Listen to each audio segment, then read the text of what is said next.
अस्सलामुअलैकुम वरहमतुल्लाहि वबरकातुहू। जी all princess, कैसी हैं आप सब? उम्मीद करती हूँ कि आप सब खैरियत से होंगी। अल्लाह ताला आप सबको अपने हिफ्ज़ व अमान में रखे और आपकी तरफ बढ़ते हुए हर शर को खैर में बदल दे, आमीन या रब्बुल आलमीन।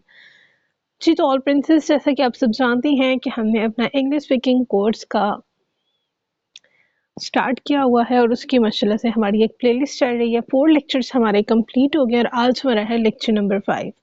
वेल फ्रेंड्स, आप जानते हैं कि दुनिया में जितने भी लोग इंग्लिश स्पीकिंग कोर्स सीख रहे हैं ना, वो सिर्फ और सिर्फ फीलिंग्स, सेंस, इमोशंस से ही इंग्लिश सीख रहे हैं।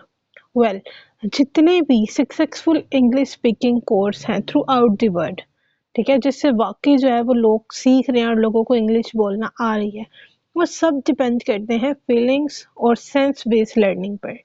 अब मेरे पास क्या है, बहुत ज़्यादा अभी इस कोर्स में काफ़ी ज़्यादा ऐसी बच्चियाँ इनरोल हुई हैं कि मैंने एक जगह से नहीं कोर्स किया, मैंने पता नहीं कितनी जगह से कोर्स किया और न जाने कितने कितने फीस पे की है।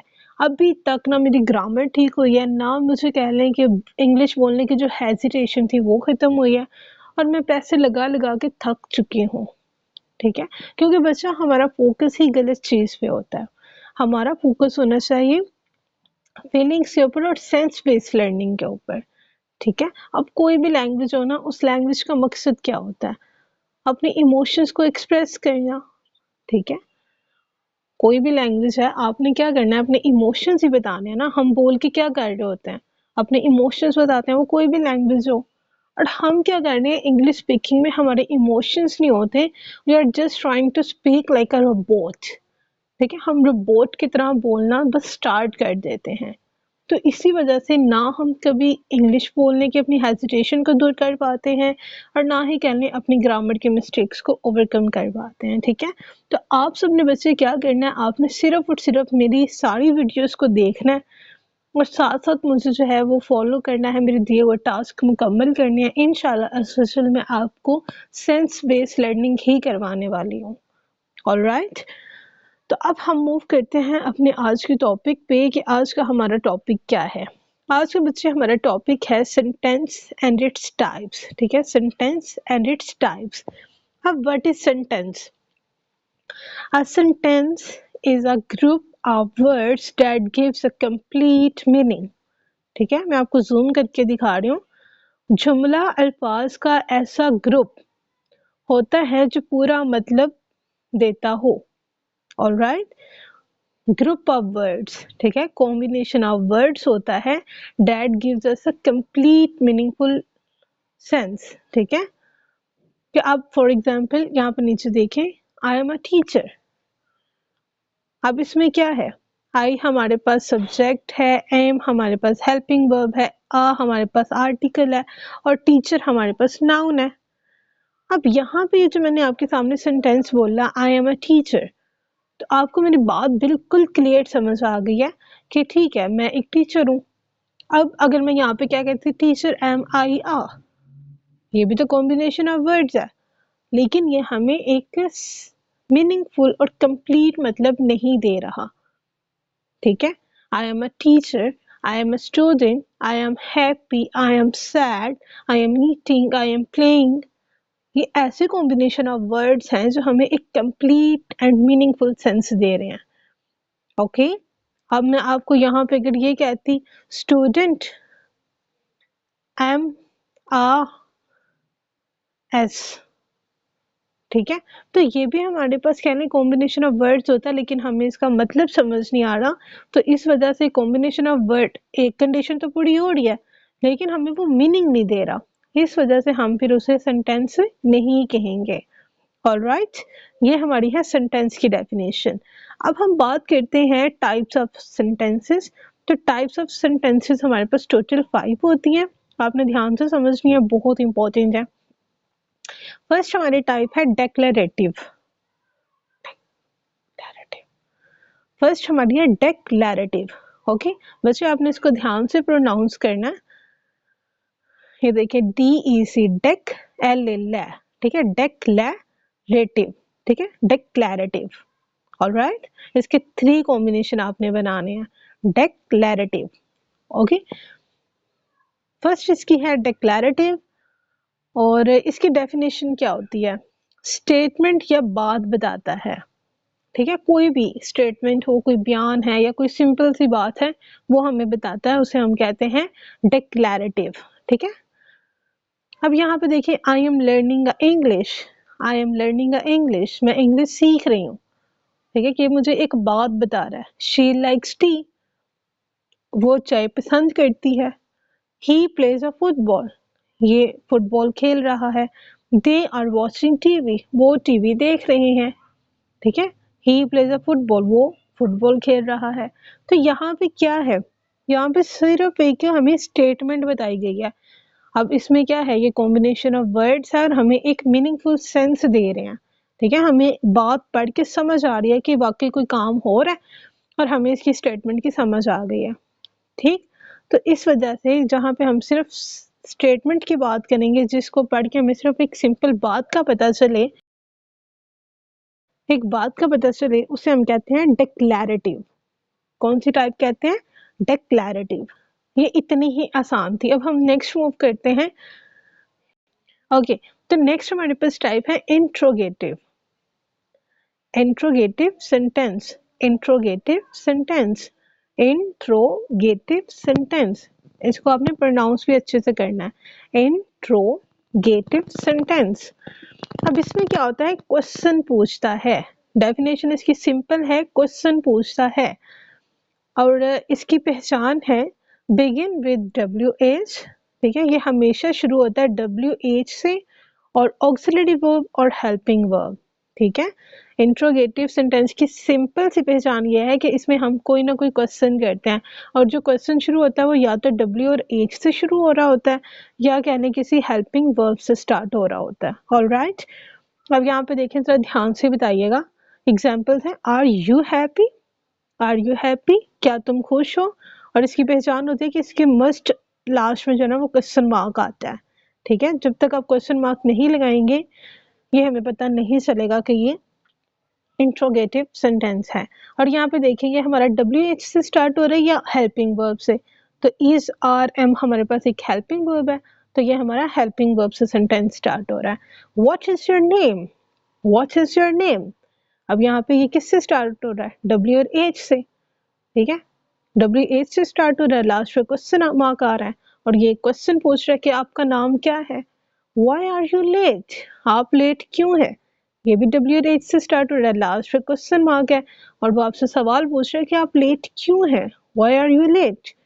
Where is the library? ये भी W और H से स्टार्ट हो रहा है, और वो पूछ रहा है Where is the library? Library कहाँ पे है? What time is it? क्या टाइम हुआ है? तो ये भी सिंपल है, W और H से स्टार्ट हो रहा है। ऑलराइट, तो ये वैसे हमारा सिंपल सा था interrogative sentence.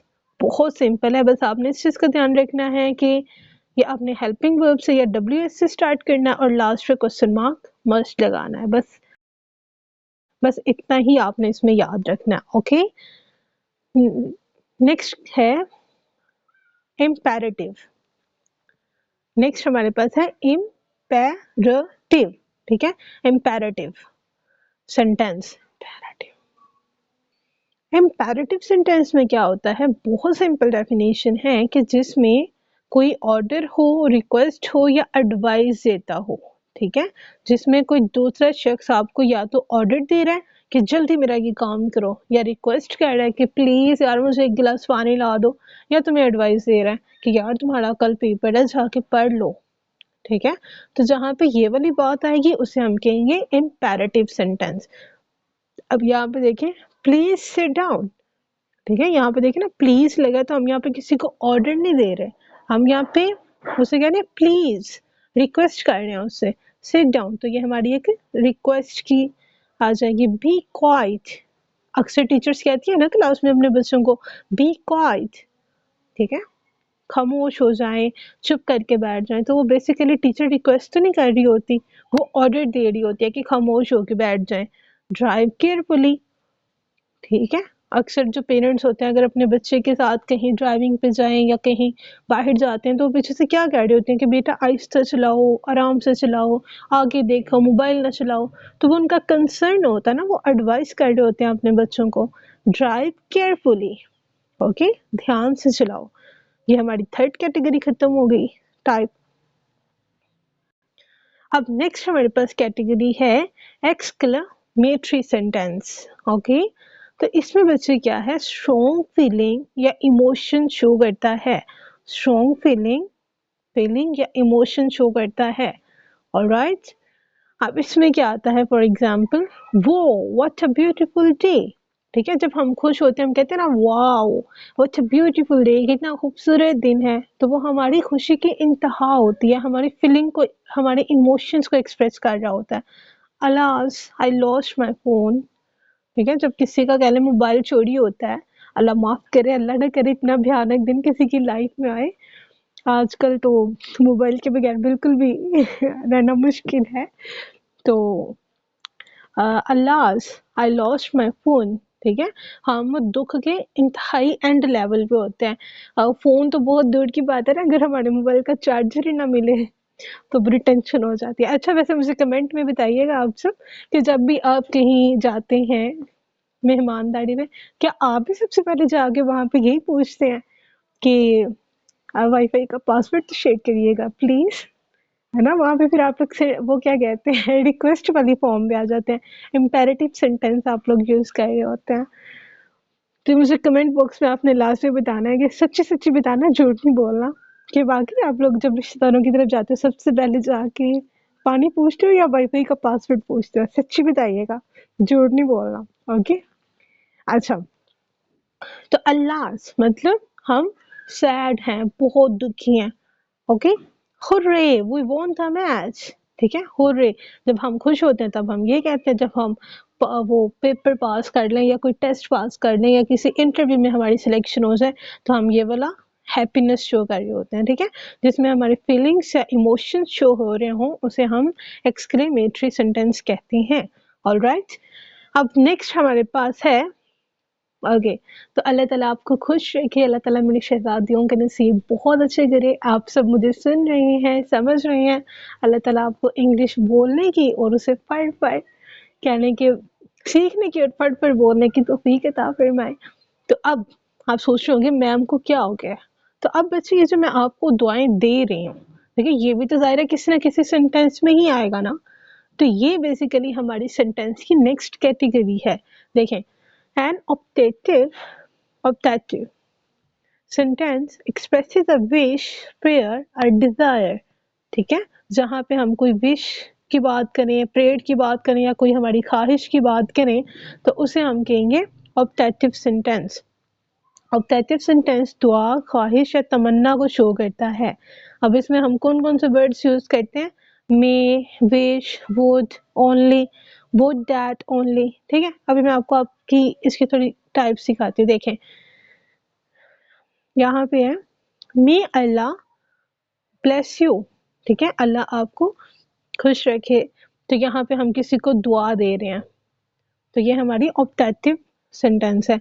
May you succeed in life, तुम लाइफ में कामयाब हो। Wish you a happy birthday, ये हम करते रहते हैं ना, किसी की एनिवर्सरी आ जाए, हैप्पी बर्थडे आ जाए, तो ये हमारी ऑप्टेटिव सेंटेंस बनता है। Would that I were rich. अब यहाँ पे एक कॉम्प्लिकेशन आ गई है कि जहाँ पे मैंने आपको पीछे एक टेबल पढ़ाया था जिसमें मैंने आपको कहा था कि जब आई होगा तो आई के साथ वॉज आएगा। तो ये आप मुझसे क्वेश्चन कर सकते हैं कि मैम यहाँ पे आई के साथ वर्ड क्यों आ रहा है, तो इसके ऊपर मैं आपको थोड़ा समझाना चाहूंगी। मैंने आपको कहा था कि वो जो टेबल है ना वो 90% ऐसे ही इम्प्लीमेंट होगा, कुछ एक्सेप्शनल केसेस होंगे, वो आगे आगे हम पढ़ेंगे तो हमें समझ आता जाएगा। तो अभी मैं आपको समझा, अब यहाँ पे देखें, वो कह रहे हैं कि ये एक इंग्लिश का रूल है कि आई, ही, शी, इट के साथ वर आएगा जब ख्वाहिश, काश या फर्जी बात हो। ठीक है, अब जैसे वो कह रहा है would that I were rich, कि काश मैं अमीर होता। अब वो अमीर है नहीं, वो एक विश कर रहा है। ठीक है, कि काश मैं होता, तो जहाँ पे काश आ रहा होगा उसे हम आई के साथ वर्ड लगाएंगे। देखें, I wish I were a bird, काश मैं परिंदा होता। अब जाहिरा हम परिंदे हैं तो ना, एक काश कर रहे हैं, एक ख्वाहिश कर रहे हैं, तो इस वजह से यहाँ पे आई के साथ वर आएगा। इफ आई वर यू, अगर मैं तुम होता।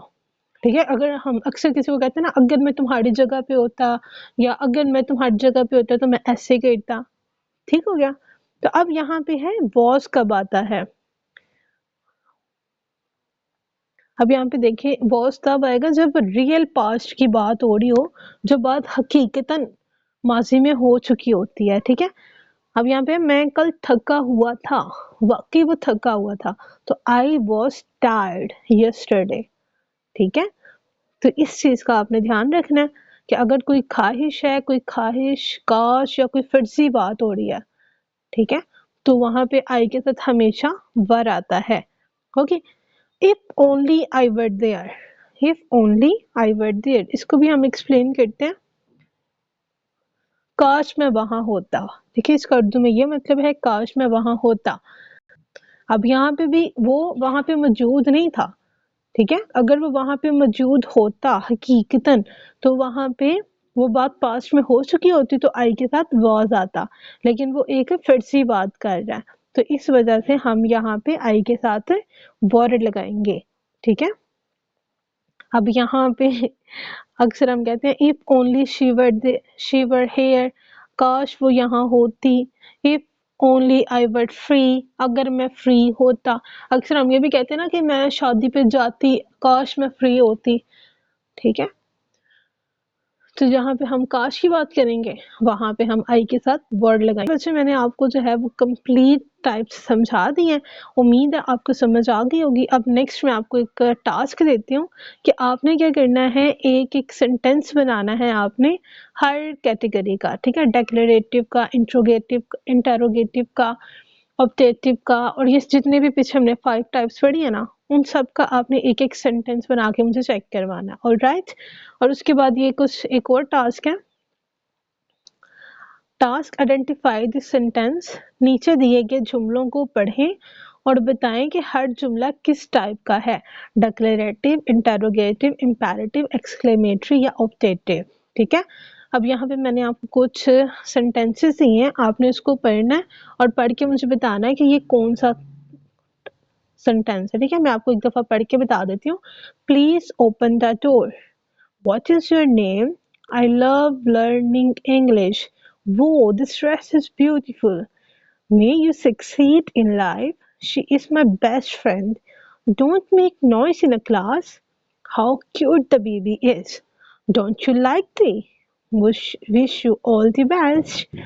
ओके, तो यहाँ तक बच्चे हमारा आज का सेशन कंप्लीट होता है। उम्मीद है कि आपको ये सेशन बहुत अच्छे से समझ आया होगा, और अगर कोई भी कन्फ्यूजन हो तो आप लेक्चर को दोबारा सुने या कमेंट बॉक्स में आप मुझसे क्वेश्चन कर सकती हैं। I will try my best कि आपको हर क्वेश्चन का आंसर दिया जाए, ऑलराइट?